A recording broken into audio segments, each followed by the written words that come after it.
My neighbors wouldn't stop smoking on the balcony. I bought a super soaker, by user intrepid _ @3062. It swept into my apartment at all hours of the night. There was a designated smoking area, but that was inconvenient for them. I bought a massive water gun and waited one night until it was good and dark outside.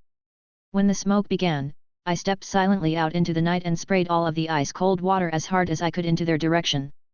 I heard them yelp in shock as I quickly retreated back into my apartment. My heart was racing and I had a huge thrill. I felt scared but satisfied.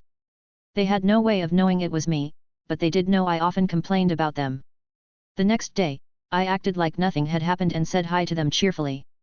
They began to accuse me. I acted shocked and appalled until they admitted they didn't know for sure what had happened. I said things like, "Are you sure it wasn't raining? Maybe another neighbor smelled smoke and thought there was a fire." Then I went back home and laughed my ass off in glee. My cheating BF of 8 years likes to go through my stuff. Careful what you might find, stud, by user hot_Cheetos. My, now ex, BF, we'll call him Bob, was cheating on me. Bob had a habit of digging through my stuff and reading my private journals, bank statements, just intrusive AF. The day I found out he was cheating, I took my anger and got creative. I copied the letterhead from my healthcare provider and forged a letter from my gynecologist informing me I had genital herpes and a handful of other nasty stees. I stuck the letter under the mattress, because I knew he snooped around there, and waited. I'll never forget the look on his face when he found that letter. The panic on his face when he realized that whatever diseases I had he had given me. So sweet. So petty. Edit, formatting. Won't call me by my name? You get a new one, by user Milishalisha. People often mispronounce my name, even family members who have known me my whole life. I'm in my late 20s. Think a person named Marissa being called Melissa. I was at my family's Thanksgiving and my uncle Gary kept calling me the wrong name. I let it go a few times, but after the 4th time I told him it's real name, his response was, "What did I say?" And when I corrected him he said, "Why does it matter?" I said it close enough, I've heard this my whole life, but this time something broke inside me. Cool, pronouncing my name correctly doesn't matter? I renamed him Gerd. A few family members and I kept calling him Gerd the rest of the day. At first he acted like he didn't care and thought it was funny, but towards the end of the day he admitted he'll work on getting my name correctly. Until he can pronounce my name right consistently, his name is Gerd. The pettiest bus ride, by user Panda. I was riding the bus the other evening. It was standing room only for me. On the seat facing me, at the front of our buses, the seats faced toward the aisle, was a mom and a small child.